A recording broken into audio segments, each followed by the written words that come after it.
Hello, నా పేరు doctor పురు Dhawan మరియు ఈరోజు ఈ వీడియోలో మేము మీ ప్రశ్నకు సమాధానం ఇవ్వబోతున్నాము.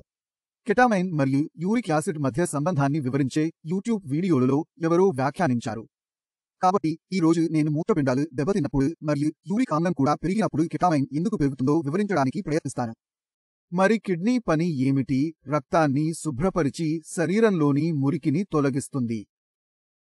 రోజుకు 3-4 సార్లు తింటాం. మనం ఆహారాన్ని తిన్నప్పుడు దానిలో చాలా వ్యర్థ పదార్థాలు ఏర్పడతాయి. కొన్ని వ్యర్థ పదార్థాలు మన మలన్ మార్గం నుండి బయటకు వస్తాయి, కానీ వాటిలో కొన్ని మూత్ర మార్గం నుండి వస్తాయి. మన శరీరంలో ఆహారం లేదా ప్రోటీన్ విచ్ఛిన్నం అయినప్పుడు శక్తి ఉత్పత్తి అవుతుంది. అప్పుడు శరీరంలో వ్యర్థ పదార్థాలు కూడా ఏర్పడతాయి. మన శరీరం ప్రోటీన్ను ఉపయోగించినప్పుడు ఆ ప్రక్రియలో యూరిక్ ఆమ్లం కూడా ఏర్పడుతుంది.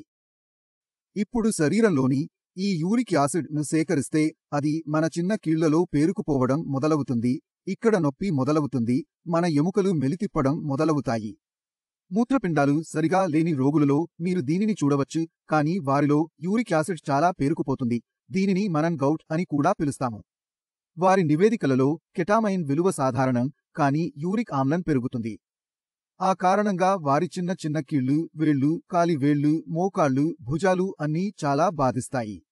కానీ కిడ్నీ ఫెయిల్యూర్ పేషెంట్లో ఏం జరుగుతుందంటే కిడ్నీ పని తక్కువగా ఉండటం వల్ల శరీరంలోని వ్యర్థాలు తక్కువగా బయటకు వెళ్లిపోతాయి. శరీరం దాని నుంచి సరిగా బయటకు రాలేకపోతే శరీరంలో పేరుకుపోవడం మొదలవుతుంది. ఈ కారణంగా కెటమైన్తో పాటు యూరిక్ యాసిడ్ కూడా పెరిగి యూరియా కూడా పెరుగుతున్నట్లు తెలుస్తోంది.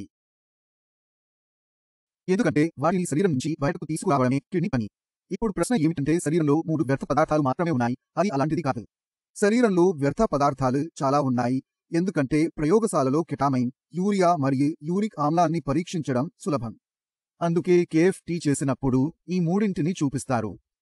వాటి నుంచి కనిపించేది కూడా ఎక్కువే, అందుకే దీన్ని కూడా పరీక్షిస్తున్నారు.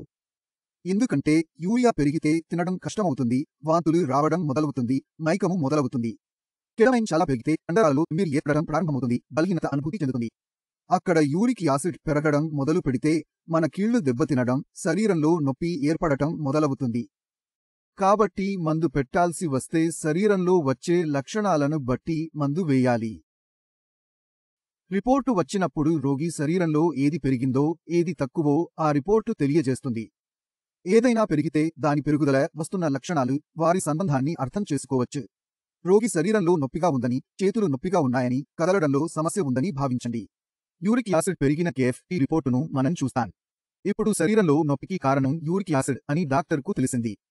కాబట్టి యూరిక్ యాసిడ్ ఔషధాన్ని విడిగా ఉంచడం డాక్టర్ పని. తద్వారా యూరిక్ యాసిడ్ స్థాయి తగ్గుతుంది మరియు రోగి నొప్పి నుండి ఉపశమనం పొందుతాడు. ఇప్పుడు మనం తీసుకున్న పెయిన్ రిలీఫ్, కిడ్నీ బాగుపడటం లేదు, కానీ మనకు ఉన్న నొప్పి సమస్య అంటే ఎప్పుడూ నొప్పి ఉంటే ఉపశమనం లభిస్తుంది. ఈ కారణంగా ఈ 3 విషయాలు మీ నివేదికలో చాలా ముఖ్యమైన రీతిలో చూడబడ్డాయి. వారికి ప్రత్యక్ష సంబంధం లేదు. వారి సంబంధం మూత్రపిండాలతో ఉంది. ఎందుకంటే మూత్రపిండాలు వాటిని శరీరం నుండి బయటకు తీసుకువెళతాయి. మూత్రపిండాలు తక్కువగా పనిచేస్తుంటే నొప్పి ఒకేలా ఉంటుంది, కానీ అది శరీరంలో పేరుకుపోతుంది.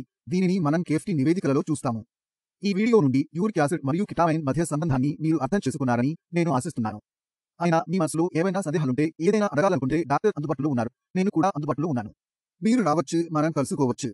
దీంతో నేను మీ అందరితో కలిసి ముందుకు వెళ్లాలనుకుంటున్నాను. తర్వాతి వీడియోలో కలుద్దాం. అప్పటి వరకు వీడ్కోలు పలికారు.